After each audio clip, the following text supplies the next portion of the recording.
हमारे गांव में बहुत अच्छा भाईचारा है, नहीं किसी का बैर द्वेष है, नहीं और कुछ है।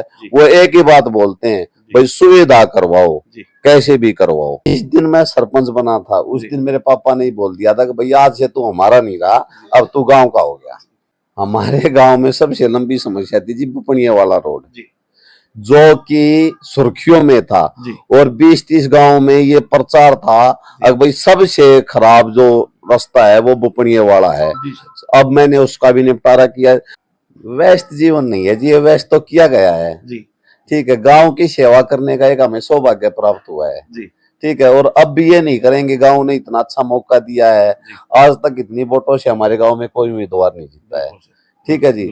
और ये हमारे परिवार का, हमारे दादा का, हमारे पापा का, जिन्होंने इतनी मेहनत की है, वो मेरे लिए काम आई है। वाटर कूलर सर, वाईफाई, ठीक है जी, कैमरे, 24 घंटे लाइट उपलब्ध, सारी मुहैया करवाई, जैसे जो प्राइवेट स्कूल में होती हैं वो सारी हमने अपने स्कूल में दी है। और नमस्कार, मेरा गांव मेरी पहचान कार्यक्रम के तहत गांव-गांव का दौरा कर रहे हैं।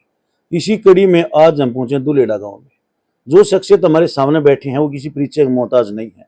हम आपको बता दें, दुलेड़ा के सरपंच, युवा सरपंच मोनू जी हैं। लगभग 2 साल का कार्यकाल पूरा हो चुका है। लोगों को उम्मीदें थी, उन उम्मीदों पर कितना खरा उतरे हैं। 2 साल में क्या विकास कार्य करवाए हैं, लोगों से हमने बातचीत की। लोगों ने बताया है कि गांव में काफी विकास कार्य हुए हैं। सरपंच साहब ने क्या विकास कार्य करवाए हैं, खेलों की बात हो, गांव की गलियों की बात हो, विकास कार्यों की बात हो, स्टेडियम को लेकर बात करेंगे, चिकित्सा को लेकर बात करेंगे, स्वच्छता को लेकर बात करेंगे कि प्रधान जी ने क्या कुछ काम करवाए हैं इस 2 साल में, और आगे इनके क्या प्रयास रहने वाले हैं, क्या ऐसी समस्या है जिसका समाधान करवाना चाहते हैं। प्रधान जी नमस्कार। नमस्कार जी, सबसे पहले आपका हमारे चैनल पर स्वागत है। बहुत बहुत धन्यवाद। और आपके चैनल पे जो दर्शक हैं उनका भी बहुत बहुत धन्यवाद, जो आपको इतनी अच्छे तरह से सुनते हैं और आप इतनी तरह से जो न्यूज देते हैं गांव गांव जाके, उसके लिए भी आपका बहुत बहुत धन्यवाद। धन्यवाद प्रधान जी। 2 साल बाद हम 2 साल से आपके पास आ रहे हैं, लेकिन आपका बिजी शेड्यूल, इतना बिजी शेड्यूल कि आज आपसे 2 साल में आज मुलाकात हुई है। तो पहले तो जो व्यस्त जो जीवन है इसके बारे में क्या कुछ कहना चाहोगे? व्यस्त जीवन नहीं है जी, ये व्यस्त तो किया गया है जी, ठीक है। गांव की सेवा करने का एक हमें सौभाग्य प्राप्त हुआ है जी, ठीक है। और अब भी ये नहीं करेंगे, गांव ने इतना अच्छा मौका दिया है, आज तक इतनी वोटों से हमारे गांव में कोई उम्मीदवार नहीं जीता है, ठीक है जी। और ये हमारे परिवार का, हमारे दादा का, हमारे पापा का, जिन्होंने इतनी मेहनत की है, वो मेरे लिए काम आई है, ठीक है जी। और शेड्यूल तो जी अब गांव में विकास कार्य तो करवाने ही पड़ेंगे, और घर में रहेंगे तो अब कहां से विकास कार्य होंगे। मतलब भाई साहब, घर के लिए कम और गांव के लिए ज्यादा समय दे पा रहे हो, यही कहना है ना आपका? ये तो जिस दिन मैं सरपंच बना था उस दिन मेरे पापा ने बोल दिया था कि भैया आज से तू हमारा नहीं रहा, अब तू गांव का हो गया। बहुत बड़ी बात अंकल जी ने बोल दी, यानी सरपंच के फादर ने इतनी बड़ी बात, वो जिस दिन सरपंच बने कि आज से तू हमारा नहीं पूरे गांव का है, मतलब विकास कार्यों की बात करें। इन्होंने ये बोल दिया घर से फ्री, जो कुछ करना गांव के लिए करना है। और युवा सोच इन्होंने भी बता दिया कि व्यस्त जीवन के बारे में करना पड़ा। वैसे इन्होंने ये बोल दिया कि गांव की कोई भी समस्याएं हैं उसके लिए 24 घंटे तैयार मिलते हैं। यही कारण है और ये सच्चाई भी है। प्रधान जी के पास हम कम से कम 20 बार आए हैं और 20 बार में आज हमारी मुलाकात हो पाई है। तो सरपंच साहब, 2 साल में आपने गांव में क्या विकास कार्य करवाए हैं, और सबसे पहले ये जानेंगे कोई ऐसी समस्या जो लंबे समय से पड़ी थी उसका आपने समाधान करवाया हो। हमारे गांव में सबसे लंबी समस्या थी जी बुपनिया वाला रोड, जो कि सुर्खियों में था, और 20-30 गांव में ये प्रचार था अब भाई सबसे खराब जो रास्ता है वो बुपनिया वाला है। अब मैंने उसका भी निपटारा किया। जो 35-35 साल से हमारे गांव में केस चल रहे थे उनका भी फैसला मैंने करवाया है। जो मतलब पंचायती जमीन को घेर रखा था या वो कुछ भी कर रखा था, वे सारे हाथ पैर जोड़ के मतलब अपने उससे नहीं मानने तो थोड़े प्रशासन की मदद से वो काम सारे करवाए मैंने। मतलब जो लंबी समस्या, जो लंबे समय समस्या थी, उन सभी का समाधान ये कह सकते हैं कि इस राजपाट में, मतलब आपके राजपाट में हुआ है। मोस्टली तकरीबन हो गया। अब एक समस्या है उसका भी हम बहुत जल्दी निपटारा करने जा रहे हैं। तो भाई साहब, एक भाईचारे का अहम रोल होता है। हाँ जी, क्योंकि देखो, विकास कार्य की बात अलग है, भाईचारा की अलग है। भाईचारा ग्रामीण और सहयोग मिलेगा तो आप भी एक आपका कंधा मजबूत, आपका हाथ भी मजबूत होगा। तो ग्रामीणों की बात करते हैं, गांव में भाईचारा किस तरह का देखने को मिला है? भाईचारा हमेशा मेरे साथ रहता है। हमेशा जो जो मैं बोलता हूँ भाई ये काम करवाएंगे, वो मेरे साथ कंधे से कंधा मिला के खड़े रहते हैं। हमारे गांव में बहुत अच्छा भाईचारा है, नहीं किसी का बैर द्वेष है, नहीं और कुछ है। वो एक ही बात बोलते हैं, भाई सुविधा करवाओ, कैसे भी करवाओ, ठीक है, हमारे गांव में चाहिए सुविधा जी, और वो हम करवा रहे हैं। ठीक है जी। तो क्या क्या सुविधा करवाई प्रधान जी 2 साल में? एक तो समस्याएं बताई, बड़ी बड़ी समस्या आपने, और गांव में विकास कार्यों की बात करें, अभी तक आपने लगभग 2 साल का कार्यकाल पूरा हो चुका है, उसमें आपने क्या विकास कार्य करवाए हैं, एक बार हमारे दर्शकों को बताओगे दुलेडा के लिए? दुलेडा में जी मैंने जो हमारी ये फिरनी है जिसकी बहुत मेजर समस्या थी, उसको दुरुस्त करवाया, सारी आरसीसी की बनवाई है, और काफी गली बनवाई है, 2 चौपाड़ों का निर्माण करवाया है। ठीक है जी। और हमें शिक्षा के उसमें चले तो हमारा परिवार पूरा टीचरों का है, 57 टीचर थे हमारे परिवार में, जिस तरह पापा दादा ताऊ काका 57 टीचर हैं। तो मैंने स्कूल के लिए शुरू पहले ही दिन से प्रयासरत था, मैंने स्कूल अपना दोबारा बिल्डिंग नहीं लेके आया हूँ, जो अब उसका टेंडर लग जाएगा। अच्छा, दूसरा स्कूल मैंने मॉडल संस्कृति स्कूल करवाया है।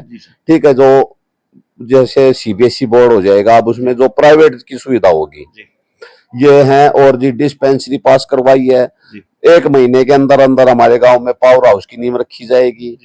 ठीक है जी। और गांव में ये गली तो ये आम बात है ही जी, ये तो चलती ही रहती है। प्रधान जी, आपने शिक्षा क्षेत्र की आपने बात की, आपका पूरा परिवार, आपने 57 टीचर बताई, आपके परिवार में 57 टीचर, बहुत बड़ी उपलब्धि है। तो एक बात करें शिक्षा में सुधार, तो आपने स्कूलों का निर्माण भी करवाया है, बिल्डिंग भी नहीं बनवाई है, लेकिन हम देख रहे हैं दिन प्रतिदिन सरकारी स्कूलों में बच्चों की संख्या घटती जा रही है।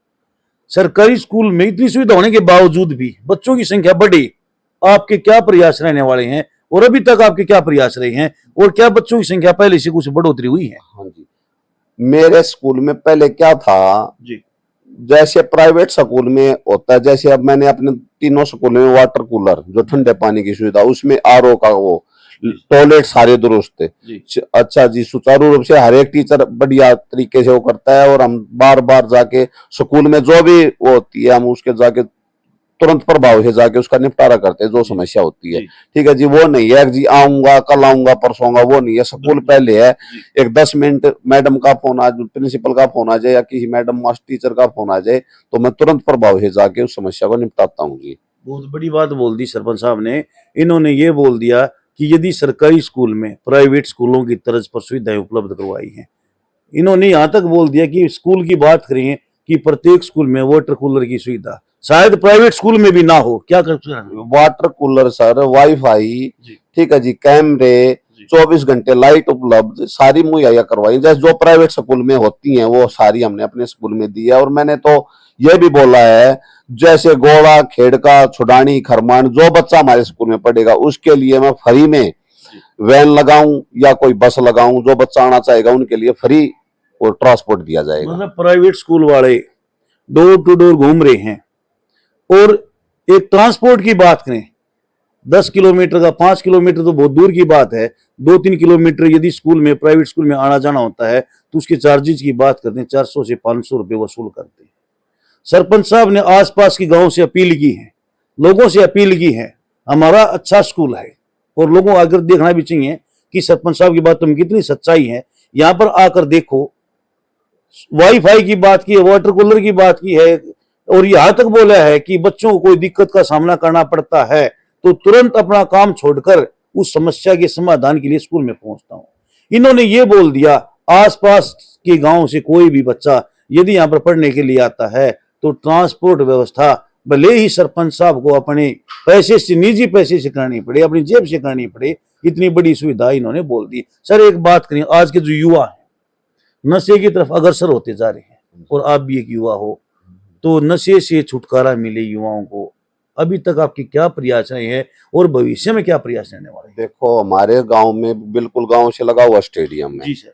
स्टेडियम में मैंने अब ट्रैक निर्माण करवाया जो आरसीसी का है, उसके साथ में जो कच्चा ग्राउंड होता है उसमें बजरी डलवा के रेस लगवाने का ग्राउंड बनवाया है। ठीक है जी। और हमारे गांव में मैं 3 नर्सरियां लेके आया हूँ, एक तो वॉलीबॉल की जो हमारे गांव का फेमस गेम है, फुटबॉल और जूडो की, 3 नर्सरी आज हमारे ग्राउंड में चल रही हैं।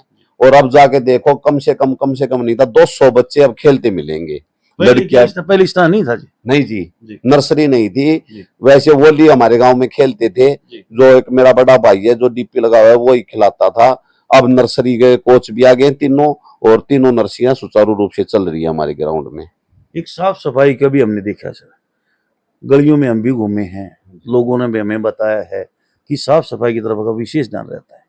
तो स्वच्छता सुंदरीकरण आपके गांव में व्यवस्था दुरुस्त बनी रहे, जो आजकल जो है सही ढंग से पेड़ पौधे की बात करते हैं, आपने लगवाए भी हैं, और आगे क्या प्रयास रहेंगे कि स्वच्छता और सुंदरीकरण आपके क्या प्रयास हैं? प्रयास तो अब और भी ज्यादा करने पड़ेंगे, क्योंकि अब तक तो हमने भी काम सीखा है। अब पूरा काम आ गया भी, अब हमें ये भी पता चल गया कहाँ से क्या आता है। ठीक है जी। अब जैसे पेड़ पौधों की बात है, मोदी जी ने स्वच्छता के लिए बहुत बड़ी बड़ी उपलब्धियां की हैं, क्योंकि हमारी जो सरकार है इससे अच्छी सरकार नहीं आने वाली जी। ठीक है जी। जैसे नायब सरकार है, पहले मनोहर लाल खट्टर सरकार थी, सरपंचों के लिए बहुत कुछ किया है सरकार ने, और अब भी कर रही है। ठीक है जी। जैसे हमें कुछ किसी भी चीज की जरूरत होती है, हम अपने पोर्टल पे डालते हैं, वो तुरंत प्रभाव से हमारे पास आ जाते हैं जी। इससे अच्छी सरकार तो पहले तो आई नहीं जी, और नहीं आने वाली शायद। हम तो ये मतलब सरकार से आप 100% सेटिस्फाइड हो? हाँ जी, बिल्कुल सेटिस्फाई हूँ सरकार से, क्योंकि हम भी जाते हैं मुख्यमंत्री के पास, काफी बार गए हैं। मुख्यमंत्री का दरवाजा 24 घंटे खुला रहता है, किसी भी टाइम आए। हम 12:30 बजे भी रात को सीएम साहब से मिले हैं, सुबह 6:30 बजे भी मिले हैं। ठीक है जी, ये भी बहुत बड़ी बात है। और हमारे जो यहाँ से टिकटार्थी है संजय भाई कबलाना, उन्होंने भी हमारे लिए बहुत कुछ किया है, और हमारे साथ हमेशा कंधे से कंधा मिलाकर खड़े रहते हैं जी। जो भी हम काम बोलते हैं संजय भाई तुरंत प्रभाव से करवा के लेके आते हैं जी हमारे। संजय भाई साहब ने विधानसभा चेंज कर ली, तो क्या अब भी उनका सहयोग मिलता है? हाँ जी, अब भी हमारे गांव से संजय भाई जीत के निकले हैं। पहली बार हमारे यहाँ से बीजेपी हमारे गांव से जीतती है। मतलब पहली बार जीती है? हाँ, ये संजय भाई साहब के कारण ही ऐसा हुआ है? ये संजय भाई के कारण ही ऐसा हुआ है। तो आगे भी मतलब उम्मीदें हैं संजय जी? हाँ जी, हम कंधे से कंधा मिलाकर भाई संजय के साथ हैं और हमेशा रहेंगे जी। एक सर बात करें चिकित्सा की, हमने ये देखा कि चिकित्सा की ग्रामीणों को दिक्कत का सामना करना पड़ता है। इमरजेंसी में या तो झज्जर रुक करना पड़ता है या रोहतक का रुक करना पड़ता है।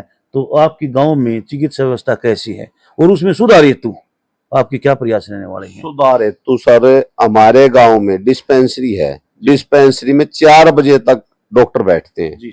वो पहले क्या था, बीच में उठ के चले जाया करते थे। नहीं जी, पूरी ड्यूटी 9 से 4 करो, और 9 से 4 ड्यूटी। और अब मैंने अपने गांव में जो वो बिल्डिंग पुरानी हो चुकी थी उसको लिए नई बिल्डिंग का निर्माण करवाने के लिए सरकार से पास करवाई, जो 65 लाख रुपए की धनराशि हमारे गांव को मिली है।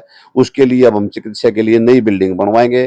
ठीक है जी। और जो भी है 24 घंटे यहाँ पे, वैसे तो प्राइवेट है ही हॉस्पिटल, उसमें भी है, जो एक मेरे दोस्त का भी खुला है, उसमें भी 24 घंटे की सुविधा है जी। तो हमारे चैनल के माध्यम से ग्रामीणों को क्या संदेश देना चाहोगे सर, खासकर युवाओं को? युवाओं से यही है जी, ज्यादा पेड़ लगाएं, नशे से बचे, और पानी का सदुपयोग करें, ताकि नालियों में पानी नहीं खिलाए। यही बात है जी। कम शब्दों में बहुत बड़ा संदेश प्रधान जी ने ये बोल दिया है कि वातावरण को स्वच्छ रखने के लिए पेड़ पौधे लगाए जाएं। जल है तो कल है। सरपंच साहब ने, मोनू भाई ने ये बोल दिया कि पानी को बचाओ, क्योंकि दिन प्रतिदिन हम देखते हैं कि पानी की ग्रामीण क्षेत्र में पानी की बढ़ती जा रही है। तो बहुत बड़ी ग्रामीणों से और युवाओं से अपील की है कि पानी को बचाओ। और प्रधान जी ने नशे की बात कही है, युवाओं से अपील की है कि नशे से दूर रहें। इन्होंने यहाँ तक कहा कि नशा एक परिवार को ही नहीं बल्कि कई पीढ़ियों को तबाह कर सकता है। तो प्रधान जी इतनी कीमती समय में से आपने जो समय दिया है उसके लिए हम आपका धन्यवाद करते हैं। बहुत बहुत धन्यवाद।